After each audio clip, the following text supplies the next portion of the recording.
सभी भाइयों को नमस्कार। आज दरोगा मेंस का एग्ज़ाम हुआ और एग्ज़ाम जैसे ही ख़त्म होता है यूट्यूब पे नंगा नाच शुरू हो जाता है।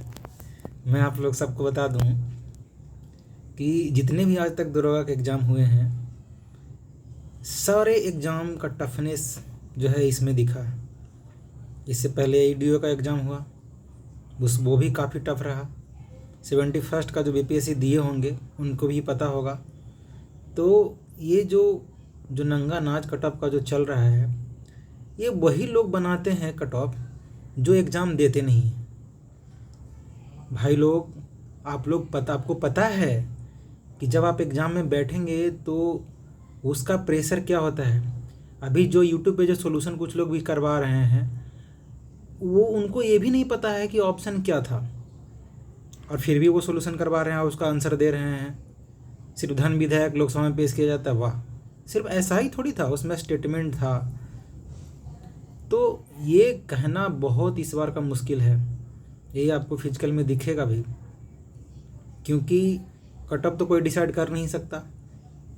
इवन कि जो बनाए भी हैं उनको भी पता नहीं है कि फाइनली मैं बहुत सारे क्वेश्चन का क्या आंसर मैं रंगा हूँ। तो ज़्यादा घबराने की बात नहीं है। यदि हमको जहाँ तक लगता है कि फर्स्ट अटेम्प्ट में बहुत लोग 50 से 60 क्वेश्चन के आसपास ही बनाए होंगे, इससे ज़्यादा नहीं बन पाया होगा। उसमें भी कई सारे क्वेश्चन जो होंगे वो डबल माइंडेड होंगे, तुक्का लगा ही लगा होगा। क्योंकि स्टेटमेंट में आप ये डिसाइड नहीं कर सकते हैं कि वन लाइनर तो है नहीं कि एक बार में कह देंगे कि हाँ ये सही है तो सही है। स्टेटमेंट बेस्ड क्वेश्चन में प्रत्येक ऑप्शन को अपने अकॉर्डिंग छांट लेना ये पॉसिबल नहीं है।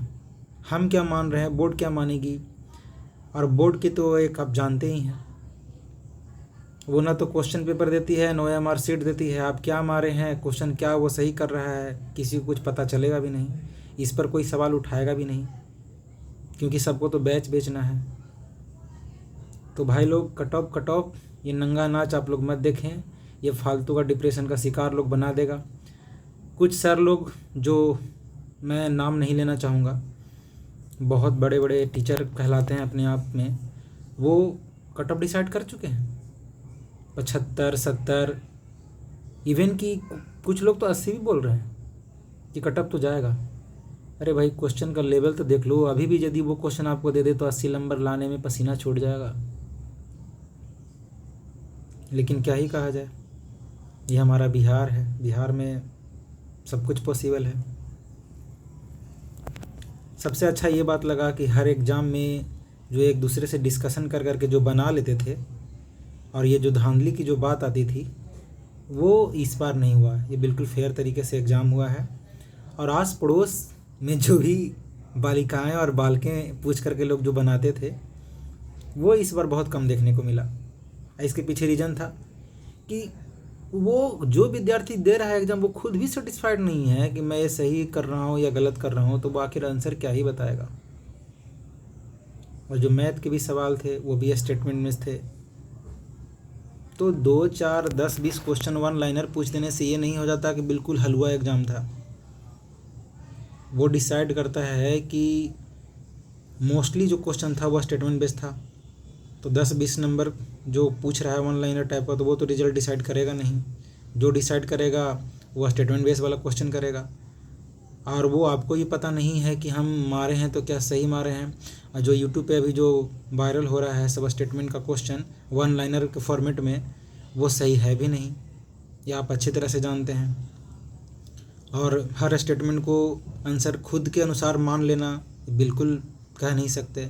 जैसे कि एक था जो पॉलिटी का एक सवाल था, जिसमें था कि जो स्वतंत्र प्रतिनिधि होते हैं वो सरकार बना सकते हैं। तो उस तरह का जो सवाल है वो आपको किसी बुक में नहीं दिख रहा है, या फिर आपको वो दे करके भी एग्ज़ाम आया तो आपको याद आएगा नहीं।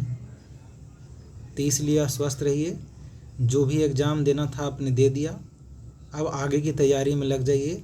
और बस अब ये तैयारी करनी होगी कि लूसेंट और वन लाइनर स्पीडी पढ़ने से नहीं होगा भाई। जो आपको कड़ी मेहनत करनी पड़ेगी, और वो भी एनसीईआरटी के अनुसार। ठीक है, तो कट ऑफ पे मत जाइए, आगे देखिए क्या होता है। रिज़ल्ट में ज़्यादा टाइम तो लगेगा नहीं। मुझे लगता है कि 15 से 16 दिन के अंदर ये रिज़ल्ट दे ही देता है, और अभी तो ट्रेनिंग सेंटर भी खाली है, तो रिज़ल्ट में ज़्यादा टाइम नहीं लगेगा, इसलिए घबराने की कोई ज़रूरत नहीं है। हाँ, जिनका थोड़ा बहुत अच्छा एग्ज़ाम गया है वो फिजिकल थोड़ा बहुत स्टार्ट कर सकते हैं, ज़्यादा जोर नहीं देना है, नहीं तो अगला एग्ज़ाम भी ख़राब हो जाएगा। ठीक है, इसी के साथ धन्यवाद।